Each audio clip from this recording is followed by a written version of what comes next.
Hey there. Welcome back to the channel. Let's be honest. When you go no contact, the silence is deafening at first. You check your phone more than you should. You replay conversations in your head. You wonder if they even care that you disappeared. And then it happens. That first text, it's short, casual.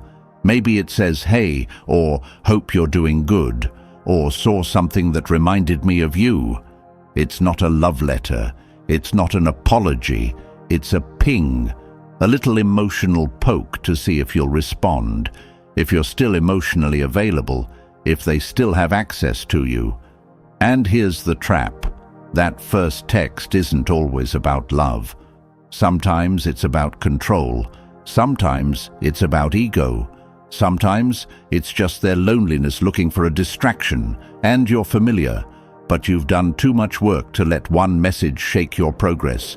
You've endured the sleepless nights, the emotional withdrawals, the moments where you nearly broke the silence. You didn't go no contact to win a game. You did it to win yourself back. In this video, I'm going to tell you exactly why you must ignore the first text after no contact, not to play hard to get, but to protect the peace you've fought so hard to create. Because that first message, it's rarely about reconciliation, it's about reassurance. And this time, you're not handing it out for free. Stay with me. This isn't just a list of tips, it's a psychological blueprint. And by the end of this video, you'll know exactly how to handle that message with the dignity, clarity, and self-respect of someone who finally knows their worth. Let's get into it. Number 1, it's a test, not a truth. That first message is almost never the full truth. It's a test. They want to see if you'll respond, if you'll fall back into old habits, if you're still emotionally available to them, even after they've been emotionally unavailable to you. Think about it. If someone truly missed you, truly regretted how they treated you, they wouldn't send a vague, "Hey." They'd send clarity, accountability, vulnerability. Instead, they send something lightweight and easy to deny. Why? Because they don't want to risk rejection. They want to keep the door open without fully walking through it. It's like throwing a pebble at your window and running away. Just enough to get your attention, but not enough to have a real conversation. Your silence threatens their ego. It makes them uncomfortable. So this text, it's not a genuine attempt to reconnect. It's an ego check, a "do I still matter" test. And if you respond, you're telling them yes. Yes, they still have access. Yes, they still have emotional influence.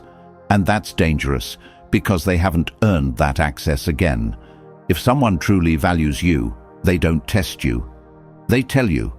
They show up with depth, not crumbs. So when you see that first text, don't see it as hope. See it as data, information, confirmation that your silence was heard, and that now, more than ever, it needs to be protected. Number 2, their motive may be guilt, not growth. Not every "I miss you" comes from love. Sometimes it comes from guilt. And that's a dangerous emotion to base reconciliation on. When they text you after silence, it's easy to assume they've changed, that they've sat with their actions, learned their lesson, and are ready to show up better. But here's the truth. People often reach out not because they've healed, but because your silence is haunting them. It's not about your pain, it's about their discomfort. They might not like the image of themselves as the one who gave up, disappeared, or hurt someone who genuinely cared. So what do?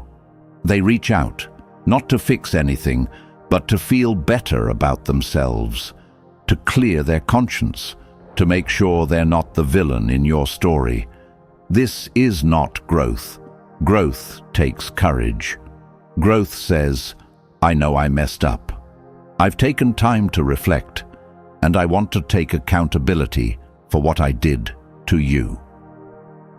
That kind of message doesn't just show up at 2 a.m. after weeks of silence. It shows up with intention, maturity, and consistency. Guilt wants relief. Growth wants resolution. There's a big difference. If you respond too quickly to a guilt-fueled text, you risk reopening the same cycle. You begin explaining, fixing, or comforting someone who once watched you break. And in doing that, you put their emotions ahead of your healing. Again, don't fall into that trap. Don't confuse guilt with love or a quick hey with real change. Just because someone misses you doesn't mean they respect you. And just because they feel guilty doesn't mean they're safe for your heart. You deserve someone who shows up because they value you, not because they feel bad about losing you. Let them sit with their guilt. It's not yours to carry. And remember, silence, when you've chosen it out of self-respect, isn't a punishment. It's a boundary. It says, if you want a place in my life, guilt isn't enough. Come with growth, or don't come at all. Number 3, it's a pattern, not a promise. When that first message comes in after weeks or months of silence, your heart might skip a beat. You wonder if this time it's real. Maybe they've finally realized your worth. Maybe they've changed. But before you respond, pause and look deeper. Not at their words, but at their patterns. Have they done this before? Texted just when you started pulling away? Just when you stopped posting, stopped reaching out, stopped caring? That's not love. That's control. That's a cycle, breadcrumbing at its finest. Breadcrumbing is emotional manipulation. It's when someone gives you just enough attention to keep you emotionally invested, but never enough to build anything meaningful. And the first text after no contact often falls right into that trap. It's the same cycle, dressed in slightly better grammar. A recycled script meant to trigger your hope, not honor your healing. Here's the harsh truth. A text isn't a promise. It's just a notification. What matters is what comes after. Do they follow up? Do they take accountability? Do they speak with clarity, not confusion? If the answer is no, then what you're looking at isn't a comeback, it's a rerun. And every time you reply to a message that comes from a place of pattern, not purpose, you send a message too. You say, you don't need to be consistent. Just show up when it's convenient. But you're not that person anymore. You've done the inner work. You've cried, questioned, healed, and grown. So now, before responding to any message, ask yourself, does this message bring me peace or anxiety? Do I feel safe, or do I feel manipulated? Is this progress, or the same story with a new intro? You don't owe anyone a seat at your table just because they sent a text. Let their actions earn their place, not their timing. Patterns can be powerful, but only if you let them repeat. This time, break the cycle. Don't let a breadcrumb pull you off the path of your healing. A message isn't a promise. It's just a test. And you've already passed. Number 4. You deserve more than digital breadcrumbs. A single text after weeks of silence might stir something in you, but before you get swept up in that moment, pause and ask yourself, is this message love or just a digital breadcrumb? A text takes seconds to send.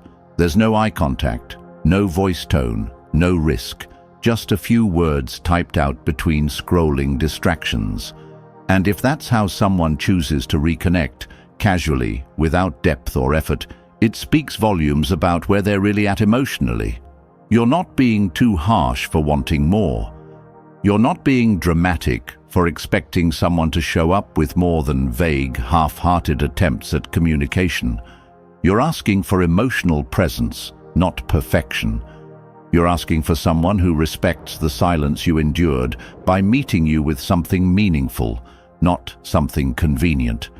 It's easy for them to say, "Hey," or "I've been thinking about you," when they feel a wave of nostalgia. But here's the truth. They had all that time during no contact to think, to grow, to reflect.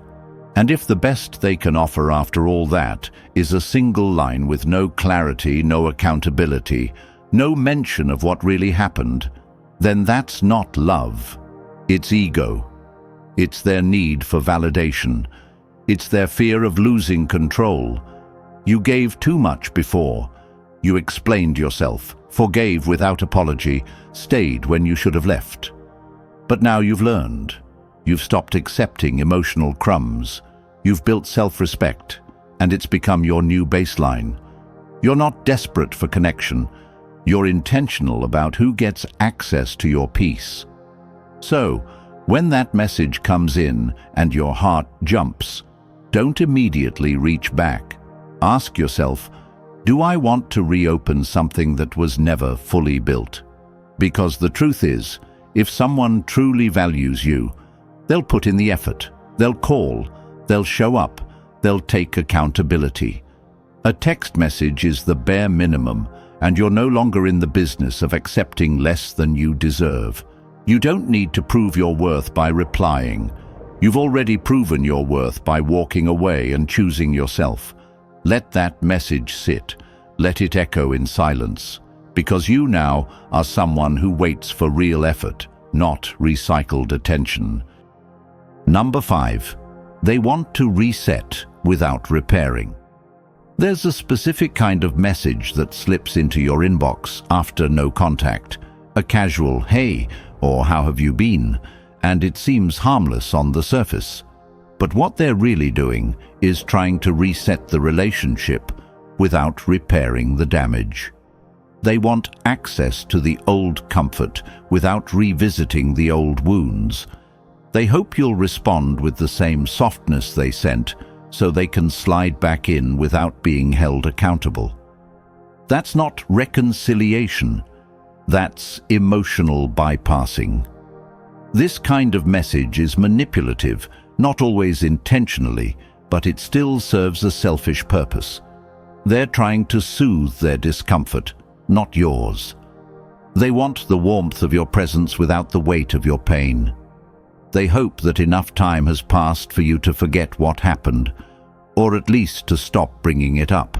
But real healing doesn't work that way. You don't get to hit reset on a relationship without first doing the work to repair it. You can't ignore the cracks and hope the structure will stand stronger the second time around. If you respond to this type of message without requiring clarity, you send a signal that your standards are flexible, that your pain is negotiable, that all it takes to come back into your life is a few light words. But you've changed. You're not available for the soft re-entry anymore. You want depth, honesty, effort. You want someone who doesn't just want to resume, but who wants to rebuild. So, when that message arrives, remember you're not being cold by not replying. You're being conscious. You're protecting your peace. Ignoring the message doesn't make you bitter, it makes you wise, because someone who genuinely wants to return will come with clarity, not confusion. They'll acknowledge the hurt. They'll ask the hard questions. They won't try to dodge the past just to feel good in the present. You're not a reset button. You're a person with boundaries, growth, and a story that deserves respect. Let them prove they've changed, not just hope you've forgotten, because love without repair is just a repeat, and you've already lived that chapter. Number 6. Your power lies in your pause. There's a surge of emotion that hits you the moment their name lights up your screen after weeks or months of silence. It feels like a spark, part longing, part confusion, part old wounds reopening. But what you do in that moment matters more than the message itself. Because your power isn't in how fast you reply, it's in whether you pause long enough to think clearly. That pause is everything. It's not silence for the sake of ego. It's silence in service of self-worth. It's the space where you remember who you've become in their absence. You've cried, healed, evolved. You've sat with your loneliness, faced your heartbreak, and begun to rebuild your confidence. So when they finally send that first message, ask yourself, does this text align with the person I'm becoming, or is it pulling me back into who I used to be? Are you reacting from emotion because the attention feels good?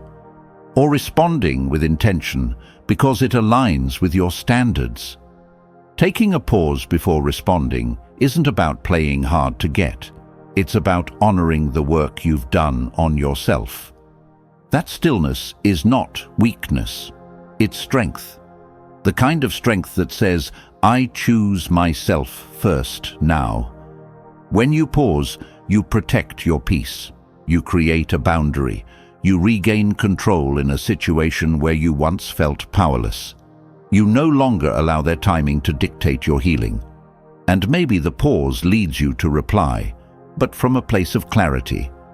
Or maybe the pause helps you realize that the door you once kept cracked open needs to be shut for good. Either way, that space between the message and your next move is where your emotional maturity lives. You've grown too much to be pulled back by a few words. You've come too far to let one message rewrite the progress you've made. So the next time they text you and your heart skips a beat, don't chase that feeling. Breathe into it. Own it. Let your stillness speak louder than your old patterns, because your silence, backed by self-respect, is more powerful than any message you could ever send. Number 7. You already closed that chapter. When their message finally lands in your inbox, it can feel like hope knocking on a familiar door. Like maybe, just maybe, the story isn't over. But take a breath. Don't confuse the past coming back with the future you deserve.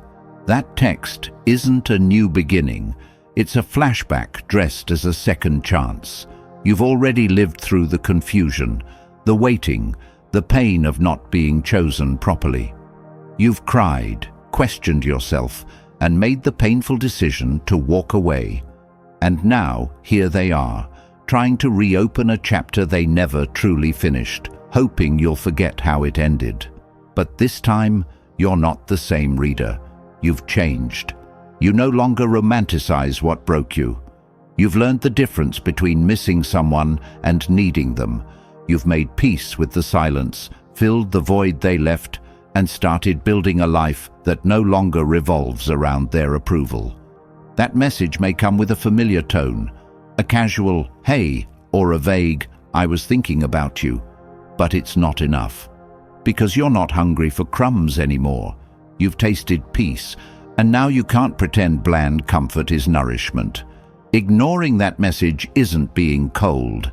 It's being clear. It's choosing to protect the progress you've made.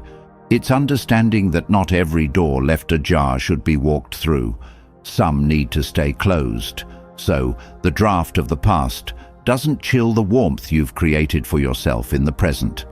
Your silence is a boundary, a quiet but powerful reminder that your healing isn't up for negotiation. Let them sit with the silence they created. Let them feel the weight of a door they never thought would close. You're not rewriting old chapters, you're authoring new ones. Chapters filled with self-respect, clarity, and love that doesn't come with question marks. You didn't walk away because you stopped caring. You walked away because you started caring more about yourself. And when you finally close a chapter like that with intention, there's no need to reopen it. Because peace lives in the pages you haven't written yet. So, when that first text comes, don't rush. Pause. Smile. Think about who you used to be when they had easy access to your heart, and who you've become now. You're no longer the version of yourself that tolerated confusion, begged for attention, or settled for almost love. You've grown, you've healed, you've raised your standards. And now, you don't entertain lazy re-entries masked as effort. If they truly want another chance, it won't come through a vague message. It'll come through real change. Ignore the first text. Not from pride, but from power. Because growth means never going backward. If this video spoke to what you're feeling, hit that like button, drop a comment and share your story. We're building a real community here.